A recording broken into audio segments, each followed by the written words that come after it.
I started overcoming myself, I started getting around these real alpha males, these hard men. And I always put people way above me when I was growing up. Like, my God, they had to have a lot more than me to get to where they're at. And a lot of them did. But once you get around the best of the best of the best people, you can kind of start breaking them down and realizing, man, you're just as fucked up as me. Like we all have, but all you did was you hit it better. Your upbringing, your mom and dad, your society, the way you were raised, it hit it better than mine. You weren't the only black kid, or there was like 5 in a school. You know, I can't hide. Going through buds, I was the only black kid. You can't hide. But I started realizing, just because I look different than you, a lot of you motherfuckers can't hide either. So it started giving me courage through watching people that we all have a story. We all have a jacked up life in one way or another. Some of us don't have the guts to talk about it though. Life is one big psychological warfare that you play on yourself. You play on yourself, man. The most important conversation I ever had is with myself. And the shit I was telling myself was so fucked up. It was so wrong. It was so misguided. And other people start to write that dialogue for you also. And it starts to be what you say to yourself every single day. And I started creating a whole nother warfare, a whole nother battle started becoming. I was like, oh, hang on a second, Goggins. You have these tools. You have these tools. Your life was basically the perfect grounds for training for where you need to go in your life. All the beatings, all the bullying, all the, you going through learning disabilities, all the struggles. It was the absolute perfect training ground for you to go to where you need to go. And that's how I started looking at my life versus woe is me, poopy pants, kick a rock down the street mentality. It was, nah, God just hooked you right the fuck up. He hooked you right up, man, with the perfect place. You were training for the first 18, 19, 20, you were training for this stuff, man. You have the advantage of everybody else versus, my God, they're so above me. They came from a great family. Mom and dad love them. They didn't have to learn, they didn't stutter, they didn't struggle.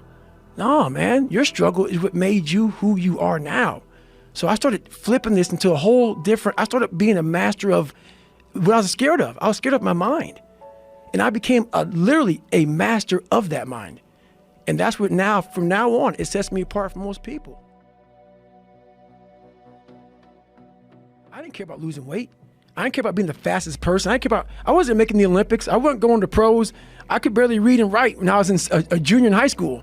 I wasn't going anywhere. I saw working out as a way for me to build calluses on my mind. I had to callus over the victim's mentality. So I watched these movies. I talked about Rocky last time I was on here. I always equated training to mental toughening. Like, it always looked brutal. People waking up early and doing all these things, and it looked horrible. I was like, wow, man, I gotta start doing that. Not to get better, bigger, and stronger, but that is what's gonna build me. That looks uncomfortable. That looks brutal. And getting up early, I don't wanna do that. So I made this long list of things I don't wanna do. And through that, I found myself. I'm like, you guys aren't doing this shit in high school. You guys aren't getting up at 5 o'clock in the morning, running over here in this golf course. So I started seeing myself very differently than the average human being. I was like, hang on a second. I have something they don't have. And that's when I started to develop these things through working out. It was this great, never-ending work ethic. And through work ethic, I developed self-esteem. So I never read anything. I could barely read, so right. I wasn't reading back then. I watched a lot of movies. And I was really big into visualization. And I always equated working out to struggle. And I struggled my whole life, but I ran from it. So I started realizing, man, I got to start facing the struggle, and I got to be mentally strong for the struggle. So that's where I started coming up with, I'm training for life. Mentally, I'm training for life. I'm not training for to lift 400 pounds. And I found out on my own pretty much. Is that through discipline, through self-discipline, through repetition, through tons of repetition of the same thing that you don't want to do, and that's the key thing. Through repetition of things you don't want to do, you develop mental, like an armor for your mind. You start to armor your mind, because your mind's like, okay, we suffer every day. It's what we do. We do stuff that sucks every day. So then when the suck stuff comes, you're ready for it. And that's how I started coming up. I just started being very uncomfortable. And now it's like just a way of life. So I had this my whole life. I mean, I don't know if people believe in God or what. I don't care what you believe in. There's been this unrelenting voice in my head. We all have this voice. It's the right or wrong voice. And a lot of times that voice guides us into comfort.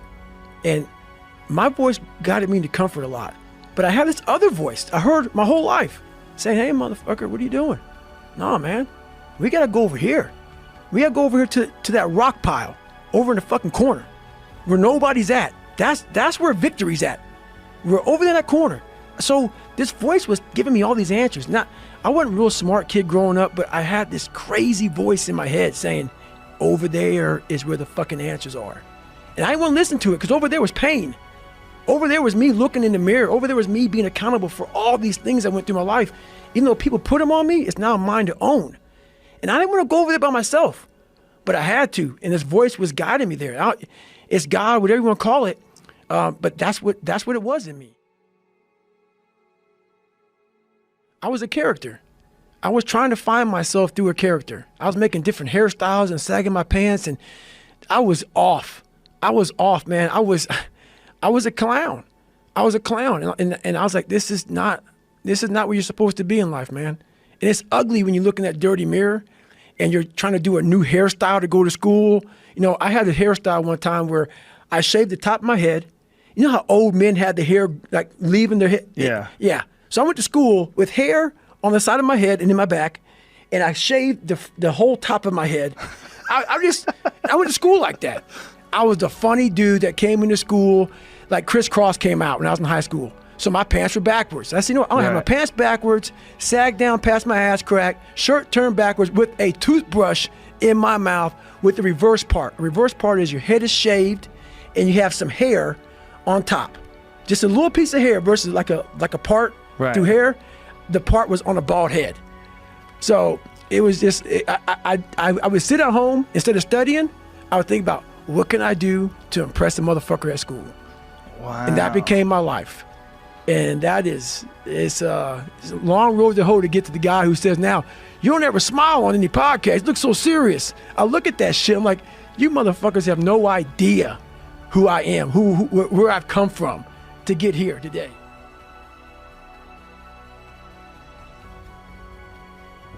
There's a distinct difference between a champion and someone who's just good. Let's use boxing, for instance. It's a 12-round championship bout. At the 11th round, they both go to the corners. Someone that's good sits there and thinks to himself, I fucking have given everything I have. Hopefully, I can get through the 12th round. A champion, he sits in that corner while all of his people are talking to him. He didn't hear shit. All he's thinking about is, I have to find what I haven't given. It's that mentality that truly separates the champions from the motherfuckers who are just good. Stay hard.